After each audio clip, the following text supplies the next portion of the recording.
হেই welcome everyone. কালকে যে ক্র্যাশটা করছে মার্কেটে সেটা করলাম ইতিহাসে সবচেয়ে বড় ক্র্যাশ করছে ক্রিপ্টো মার্কেটে। কি জন্য? $20 বিলিয়ন উপরে মার্কেট থেকে লিকুইড হয়ে গেছে।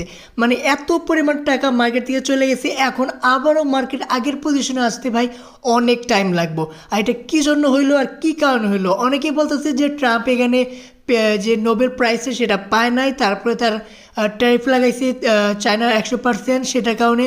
কিন্তু সেই দুটার কারণের গেলাম মার্কেটটা রিয়াক্ট করছে, কিন্তু এত পরিমাণ দাম এক্সচেঞ্জার করাইছে মার্কেটে। কি জন্য? যখন দুইটা নিউজ এলো যে ট্রাম্প এখানে মেডেল পায় নাই আর এখানে ট্যারিফটা চায়নাতে 100% দিছে, তো সেই সময় যে মার্কেট ফোমোটা ক্রিয়েট হয়েছে, তো সেই ফোমোটা অ্যাডভান্টেজ নিয়েছে এক্সচেঞ্জার, যেটা তারা একবারে যারা স্টপ লস কমাই রেখে মানে লিকুইডিটি কমাই রেখে 5x 4x 10x করে নিছে, লেভারেজ অনেক নিচে চলে গেছে। সেই কারণে তারা এখন কইছে যে এই ফোমোতে আমরা কাজে লাগাই। এক্সচেঞ্জারগুলো এখনই কাজে লাগাইছে টাইমটা। আর যত নিচে পরিমাণে তুমি লিকুইডে থাক না কেন, তোমার কয়েনগুলো সেই পর্যন্ত গেছে আর তোমার পোর্টফোলিওটা এখানে জিরো করে তারপরে আবার উপর চলে গেছে। আর যখন নিচে চলে গেছে সেই টাইমে অনেকেই অ্যাক্টিভ ছিল। বাংলাদেশের টাইম অনুযায়ী 3টা থেকে 4টার ভিতরে হয়েছে, তো সেই টাইমে অনেকেই অ্যাক্টিভ আছিল। তারা দেখছে মার্কেট নিচে গেছে, কিন্তু মার্কেটের নিচে বটমে তারা ট্রেড নিতে পারেনি। কি জন্য? সেই টাইমে কোনো কাজই করেনি। মানে এক্সচেঞ্জের ওই টাইমে বন্ধ করে রাখছিল, গ্লিচ করে রাখছিল, যেন ওই টাইমে কেউ ট্রেড না নিতে পারে। মানে পুরো খেলাটা এক্সচেঞ্জার এখানে খেলে গেছে। আর এত পরিমাণ ডলার মার্কেট থেকে ওয়াইপ আপ করছে যে এখন তো মার্কেটের টাকা আসতে ভাই অনেক পরিমাণ দেরি হবো।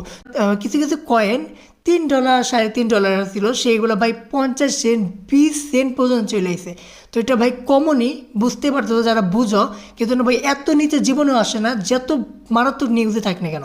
এত পরিমাণ নিচে যখনই আসে তখন এক্সচেঞ্জার লিকুইডেট করার জন্য কয়েনগুলো নিচে নিয়ে যায়। ঠিক আছে? তুমি কী ভাই বোঝা ভাই $3 কয়েন 20 সেন্টে আসবো? এটা কি কোনো নিউজে করা সম্ভব? তুমি চিন্তা করো। মানে $3 কয়েন 20 সেন্টে আসার কোনো লজিকই নাই।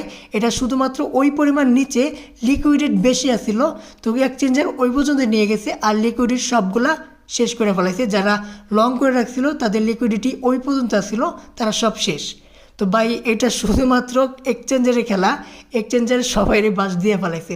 তো এখন যদি আমরা বিটিসিতে দেখি, বিটিসি দেখতে পারবা সবচেয়ে নিচে গেছিলো $1,02,000, তারপরে এখান থেকে আবার ফল ব্যাক করছে। সেখানে কেউ ট্রেড নিতে পারে না। তুমি অনেক ভিডিওতে দেখতে পারবো, অনেকেরই ওপিনিয়ন আছে, তারা ভিডিও বানাইছে যে আমরা এই টাইমে অ্যাক্টিভ আসছিলাম কিন্তু আমরা ট্রেড নিতে পারিনি, গ্লিজ আসছিল।